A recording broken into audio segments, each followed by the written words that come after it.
Assembly ఎన్నికల schedule విడుదల చేస్తున్నారు సిఈసి జ్ఞానేష్ కుమార్ ఢిల్లీలో మాట్లాడుతున్నారు. లైవ్ ద్వారా చూద్దాం. पहले मतदान केंद्र से काफ़ी दूर तक लगाए जाने के निर्देश थे, जिससे कि कैंडिडेट्स को भी और मतदाताओं को भी काफ़ी असहूलियत होती थी। और इसीलिए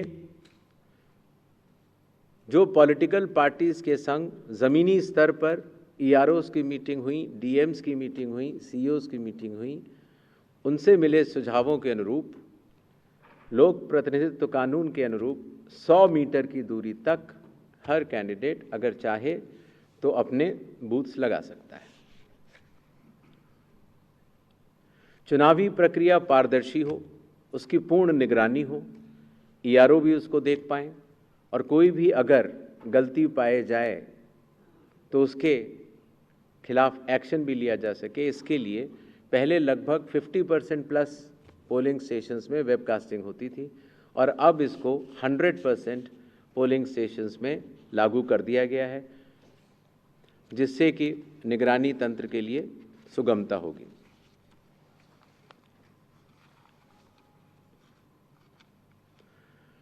कई बार प्रत्याशियों ने ये शिकायत की थी कि जो हमारी फ़ोटो होती है वो चूँकि ब्लैक एंड वाइट में आती है और जमा तो कलर्ट करते हैं तो वो पहचान में नहीं आती और काफ़ी हतोत्साहित उनको होना पड़ता है जब वो ईवीएम में उनकी फ़ोटो अच्छी नहीं आती है। तो छोटा सा कदम, लेकिन इसमें फिर चुनाव आयोग ने निर्णय लिया कि एक तो फ़ोटो कलर्ड लगाई जाएगी और साथ ही साथ जो सीरियल नंबर होता है उसका फ़ॉन्ट भी बड़ा किया जाएगा, जिससे कि प्रत्याशियों की पहचान भी आसानी से हो जाए और मतदाताओं को सुविधा भी हो। काउंटिंग, कई बार जब मॉक पोल होता है तो मॉक पोल के समय मॉक पोल का डेटा डिलीट करना प्रिसाइडिंग ऑफिसर्स भूल जाते हैं और इसीलिए जब काउंटिंग होती है तो फॉर्म 17C और काउंटिंग यूनिट का मिलान नहीं हो पाता। ऐसे केस में किसी भी शंका को न रखा जाए, इसलिए जब भी 17C या वीवीपैट में मिसमैच होगा तो उन ईवीएम से रिलेटेड वीवीपैट्स की पूर्ण गिनती की जाएगी। इसी तरीके से ये भी एक मांग सभी राजनीतिक दलों की थी कि पोस्टल बैलेट्स की गिनती पहले शुरू की जाए और पहले ख़त्म की जाए। तो इसलिए चुनाव आयोग ने पारदर्शिता के लिए भी और इसके लिए भी, जिससे कि पोस्टल बैलेट्स पर पूर्ण ध्यान दिया जाए उनकी गिनती पर और कोई जल्दबाजी भी न की जाए, तो ईवीएम के लास्ट 2 राउंड से पहले पोस्टल बैलेट की गिनती समाप्त करना अनिवार्य होगा। जैसा आप सब लोग को पता है, जब चुनाव खत्म हो जाता है तो फिर आंकड़ों की आवश्यकता कई लोगों को पड़ती है, मीडिया को भी होती है, एनजीओज़ को भी होती है, सिविक सोसाइटीज़ को होती है और आम जनता को भी होती है। तो इसके लिए चुनाव आयोग की एक पद्धति रही जिसको इंडेक्स कार्ड कहा जाता है, लेकिन इंडेक्स कार्ड का सारा डेटा कलेक्ट करने में कई बार सप्ताह और कई बार महीनों लग जाते थे। तो अब चूँकि ECI नेट भी आ रहा है और डिजिटल का युग है, इसीलिए digital index cards and reports सारे आपको चुनाव खत्म होने के कुछ ही दिनों के भीतर वेबसाइट पर या ऐप पर मिल जाएंगे। इस चुनाव की विशेषता है ये slide. The entire election machinery of Bihar is just a call away. अर्थात अगर कोई भी मतदाता या कोई भी व्यक्ति ECI नेट ऐप को डाउनलोड करता है और अगर अपने एपिक नंबर डिटेल को डालता है, वोटर कार्ड के नंबर को डालता है, तो वो अपने BLO से बात कर सकता है। वो अपने जो बूथ लेवल ऑफिसर्स हैं उनको अपनी कॉल बुक कर सकता है और बात कर सकता है। अगर उसकी कोई भी समस्या है तो वो BLO से बात करके उसका निदान कर सकता है। इसी तरीके से जो इलेक्शन कमीशन का बहुत पॉपुलर नंबर है 1950, आपको भी, कोई भी बिहार का मतदाता अगर इस समय बिहार से बाहर है तो भी उसको सिर्फ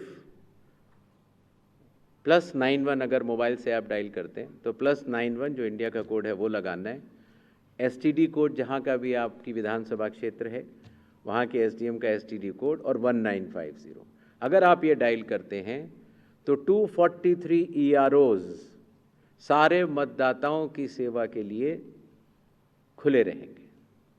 इसी तरीके से अगर आपको ERO के कॉल सेंटर से संतुष्टि नहीं मिलती है तो 38 DMs के यहाँ भी आप 1950 पे कॉल कर सकते हैं और पटना में CO के यहाँ भी कॉल कर सकते हैं। ये एक बहुत बड़ी व्यवस्था है जिसको कि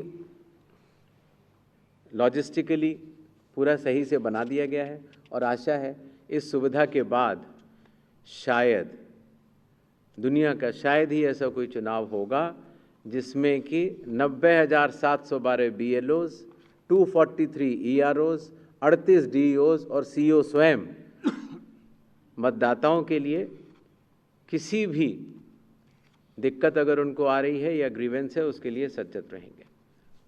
नेक्स्ट, ये भी बिहार में पहली बार हो रहा है। पहले जो ऑब्जर्वर्स हम लगाते थे कुछ असेंबलीज को मिलाकर लगा देते थे, लेकिन अब 243 असेंबलीज में 243 जनरल ऑब्जर्वर्स होंगे जो कि विभिन्न राज्यों से वरिष्ठ IAS अधिकारी नामित किए गए हैं जो कि बिहार के रहने वाले नहीं हैं।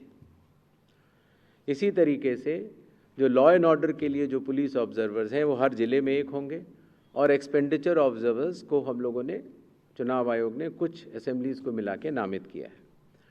इन ऑब्जर्वर्स के फ़ोन नंबर भी और असेंबली किस असेंबली से हैं वो आपको ECI नेट पर भी मिल जाएंगे और वेबसाइट पर भी मिल जाएंगे, जिससे कि अगर कोई भी ऐसी बात है या शिकायत है तो आप इन ऑब्जर्वर्स को बतला सकते हैं। Observers of the election commission work as eyes and ears of the election commission. तो ये सुविधा भी इस चुनाव में हर असेंबली में मौजूद रहेगी। इस बार चुनाव आयोग टेक्नोलॉजी को भी बहुत बड़े तरीके से लीवरेज करना चाहता है। जैसे मैंने आपको पहले बताया कि ये अलग अलग ऐप्स होती थी, सी विजिल, जिसमें कि आप कोई भी MCC वायलेशन की शिकायत डाल सकते हैं। 100 मिनट्स के अंदर रिस्पांस टाइम है। अगर 100 मिनट्स के अंदर नहीं होती है तो जिला कलेक्टर उसको स्वयं देखते हैं और CO भी स्वयं देखते हैं। Know your candidate, voter helpline app, ये सारी की सारी नेक्स्ट अब ECI नेट पर भी होंगी। पुरानी सुविधा हमने हटाई नहीं है क्योंकि कई लोगों के पास पुरानी चीज़ें डाउनलोडेड हैं, बट अगर ECI नेट अगर आप डाउनलोड कर लेते हैं तो सारी एक जगह ये सुविधाएं आपको मिल जाएंगी। नेक्स्ट, बिहार के मतदाताओं की संख्या आपको जान करके अचरज होगा कि उससे बड़े मतदाताओं की संख्या दुनिया के सिर्फ 10 या 11 देशों में ही है। बिहार के चुनाव आयोग मानता है कि मदर ऑफ ऑल इलेक्शंस है और इसीलिए हर लेवल पर, हर स्तर पर चुनावी कर्मियों की तैनाती है। पोलिंग पर्सनल लगभग 4.5 लाख, सेक्टर ऑफिसर्स लगभग 9.6,000, माइक्रो ऑब्जर्वर्स लगभग 17.8,000, micro observers for counting 4,800, counting official लगभग 28,000, पुलिस ऑफिशियल 2.5 लाख। और जहां पर भी आइडेंटिटी ऑफ वोटर्स का इशू आता है, सहायता देने के लिए आंगनवाड़ी सेविकास भी उपलब्ध रहेंगी और कुल मिलाकर 8.5 लाख चुनावी कर्मी बिहार विधानसभा के आम चुनाव 2025 में रहेंगे। अब मेरे ख्याल से तारीखों का ऐलान कर देना चाहिए। नेक्स्ट, बिहार के चुनाव 2 फेजेस में होंगे। पहले फेज के गैजेट नोटिफिकेशन 10 तारीख को आएगा, दूसरे का 13 को। Last date of making nominations पहले फेज की 17 को होगी, दूसरे की 20 को। स्क्रूटनी 18 और 21। विड्रॉल की आखिरी तारीख 20 अक्टूबर और 23 अक्टूबर। और डेट ऑफ पोल 6 नवंबर थर्सडे और दूसरा 11 नवंबर ट्यूसडे। काउंटिंग 14 नवंबर को होगी और पूरी चुनावी प्रक्रिया 16 नवंबर तक समाप्त कर ली जाएगी। नेक्स्ट, जो बिहार के 38 जिले हैं उनको 2 भागों में बांटा गया है। जो आप पीला रंग देख रहे हैं वो फेज़ 1 है और जो आप गुलाबी रंग देख रहे हैं वो फेज़ 2 है। इसकी सॉफ्ट कॉपी आप सब लोग को दे दी जाएगी। नेक्स्ट, बिहार के आम चुनावों के साथ साथ 8 बाई इलेक्शंस भी होंगे। जम्मू कश्मीर के 2, बडगांव और नगरोटा, राजस्थान के अंता, झारखंड की घाटशिला, तेलंगाना जुबली हिल्स, पंजाब में तरन तारन, मिजोरम में दंपा, उड़ीसा में नौपादा।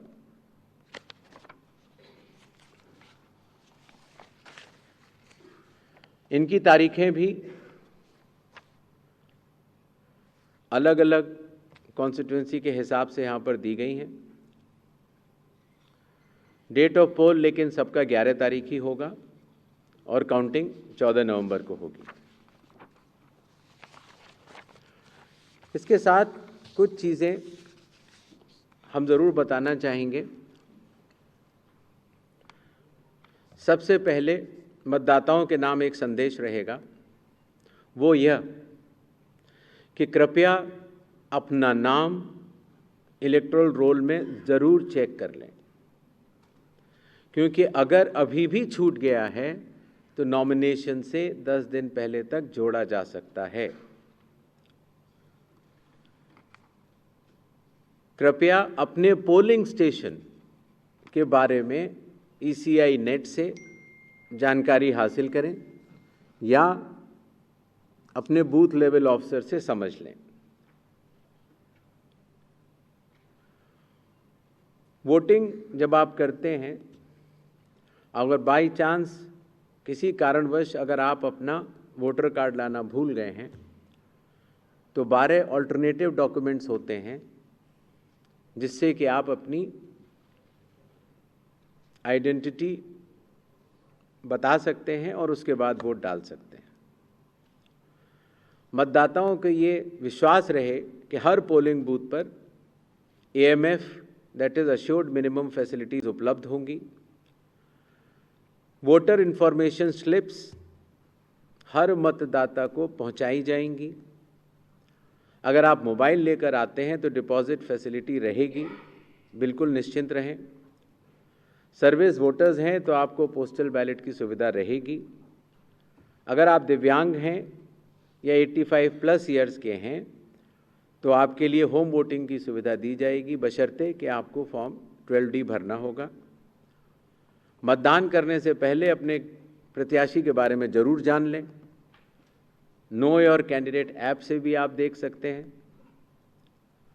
और अगर कोई भी प्रत्याशी या राजनीतिक दल मॉडल कोड ऑफ कंडक्ट का वायलेशन करता है तो सी विजिल की ऐप पर आप बता सकते हैं, 1950 पर भी आप बता सकते हैं या ऑब्जर्वर्स को भी बता सकते हैं।